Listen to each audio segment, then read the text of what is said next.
Salut tout le monde, j'espère que vous allez bien. Mon nom est Raphaël Podlasevich et je suis le chef exécutif des Strom Spa Nordiques. Alors aujourd'hui, je vais vous proposer une petite incursion dans ma quarantaine. En fait, mis à part être chef, je suis aussi papa de 4 beaux enfants et ça rend la quarantaine très intéressante si on veut. Donc je profiterai de ce petit moment d'accalmie-là pour vous proposer une recette qui est très évocatrice de ce qu'on fait au Strom. Une recette de pain nordique en fait, qui est d'origine danoise. Le pain nordique, c'est un pain rempli de céréales, de noix, d'épices, qui est très nutritif. C'est très versatile aussi dans l'utilisation qu'on peut en faire. On peut servir une petite toast le matin, comme on peut en faire une tartine pour le dîner. La recette sera disponible sur le site web et sur nos plateformes des réseaux sociaux. Donc sans plus tarder, je vous propose de débuter. Première étape, en fait, c'est vraiment juste bien préparer nos ingrédients pour être prêts pour réaliser la recette. Ce que j'ai fait au préalable, c'est de activer ma levure. En fait, on a environ 5 cuillères à soupe ou 25 g de levure sèche ou fraîche que j'ai activée dans 250 ml d'eau tiède. Tiède est très important dans ce cas-ci pour bien activer la levure. On a aussi 2 tasses et demie de farine de seigle et 1 tasse et 1/2 aussi de farine de blé. Donc, je vous propose de commencer avec ça. On va mélanger nos ingrédients secs tout d'abord. On va commencer avec notre farine de seigle. Par la suite, farine de blé. Ici, j'ai 4 cuillères à soupe d'avoine instantanée, bien sûr. Ici. On va aussi incorporer un peu de sel, en fait, celle que j'ai mis juste ici, dis-moi 2 petites secondes, ça sera pas bien long. Fait qu'on a 1 cuillère à thé de sel là-dedans. Ce qu'on va faire, c'est qu'on va mélanger nos ingrédients secs.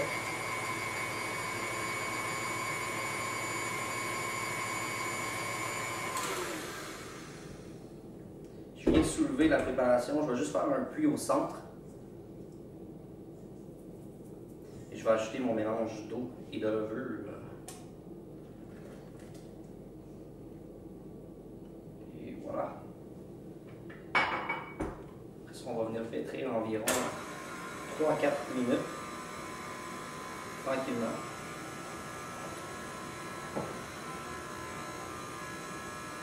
En y incorporant le reste de notre eau, qui est aussi 250 ml.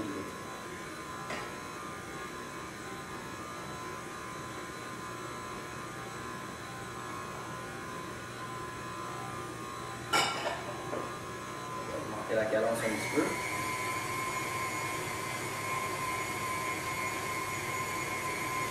En fait, la technique de pétrir va venir activer le gluten dans la pâte. Qui va devenir un petit peu élastique, ce qui va permettre aussi au pain de bien gonfler, d'avoir une belle texture.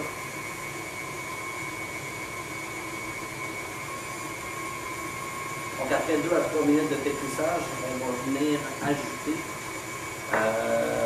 nos ingrédients qui viennent complémenter le pain, donc les noix ainsi que le carbi, qui va être notre épice qui va parfumer le pain. Simplement arrêter.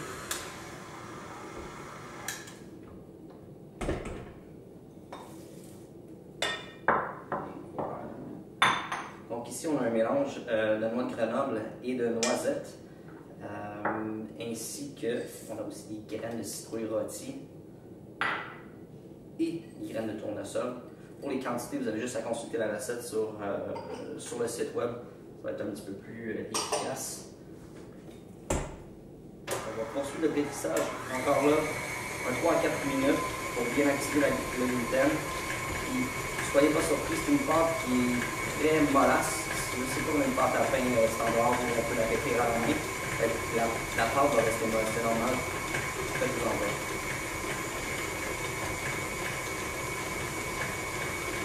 Je me garde toujours un petit bol d'eau ici, juste question, une fois qu'on va travailler la pâte à la main, question qu'on n'ait pas une tasse de pâte à pain collée sur les mains. C'est un petit truc que je donne. faire un petit arrêt, juste pour rentrer la pâte sur les bords, pour la ramener au centre, pour qu'on ait un pétrissage qui est égal.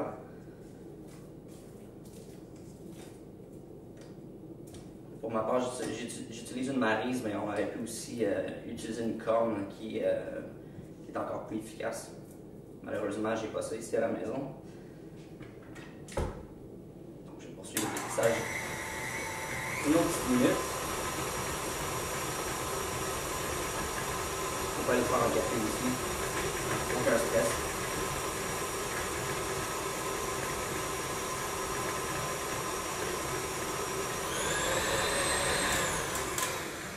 Juste avant de terminer, je venais rajouter mon carvi. Juste bien mélangé à la pâte. Carvi qui a été préalablement rôti pour faire sortir les huiles essentielles. Juste légèrement passer à l'aide le dos en fait d'une poêlonne, juste pour venir encore là faire sortir les huiles et parfumer notre pain.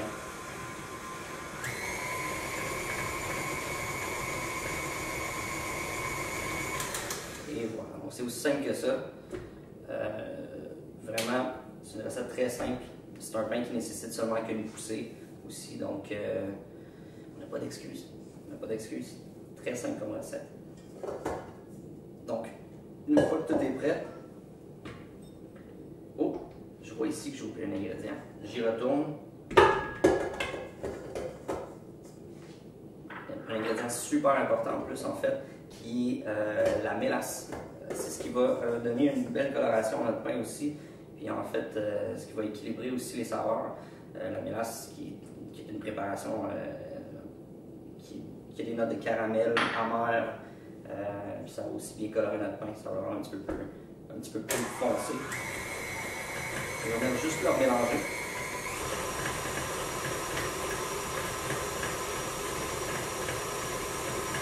La mélasse, on aurait pu la rajouter avec les noix ou le kiwi.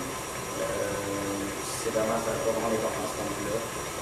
Donc le pétrissage se fait en deux étapes. Donc la première étape, c'est vraiment la levure active et les ingrédients sèches. Par la suite, on va rajouter une garniture, juste continuer de pétrir 3 à 4 minutes.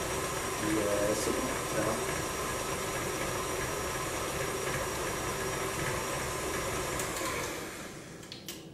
Donc, je vais me débarrasser du crochet. Outil essentiel pour la réalisation de la recette, le crochet. À noter.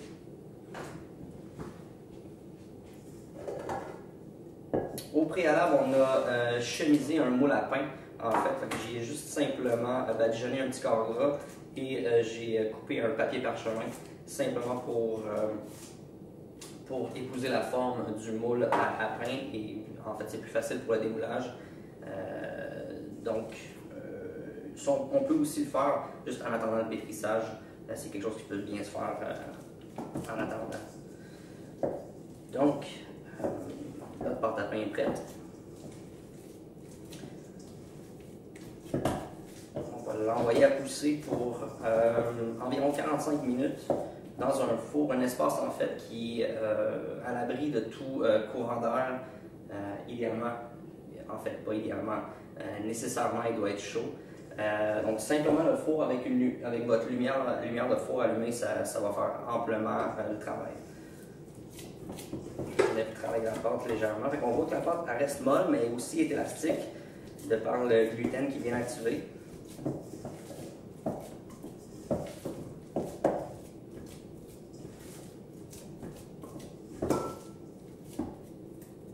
Et encore là, on a une petite bol d'eau juste pour venir travailler la pâte. Juste question qu'on n'ait pas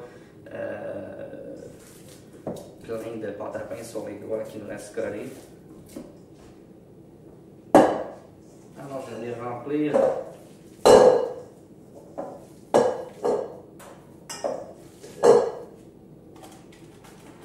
Mon moule à pain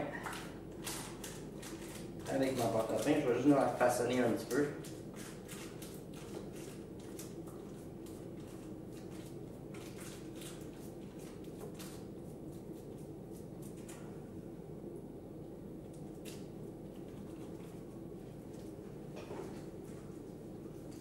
Et voilà. Donc, on va être prête à faire pousser notre pâte à pain. On la va au four pour un bon 45 minutes. En attendant, on peut encore là aller se faire un café, se faire un petit verre de vin. On attend un petit 45 minutes. Puis par la suite, ce qui est magique en fait de cette recette-là, c'est qu'on laisse le pain directement au four après la poussée. On va simplement y ajouter un petit ramequin rempli d'eau directement sur la sole du four, donc au bas.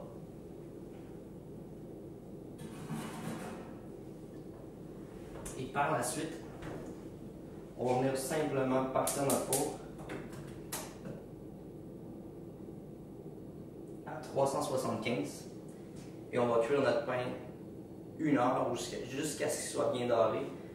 Puis par la suite, après notre heure de cuisson, on vient simplement fermer notre four et on le laisse tranquillement tempérer avec le refroidissement du four et on l'oublie simplement.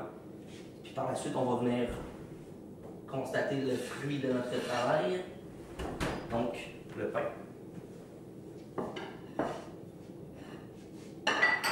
Résultat final, un beau pain nordique. On peut venir le garnir aussi avec des graines de tournesol rôti, graines de courge. On peut aussi mettre un petit peu de graines de carvi, juste légèrement toasté pour encore là venir parfumer le pain.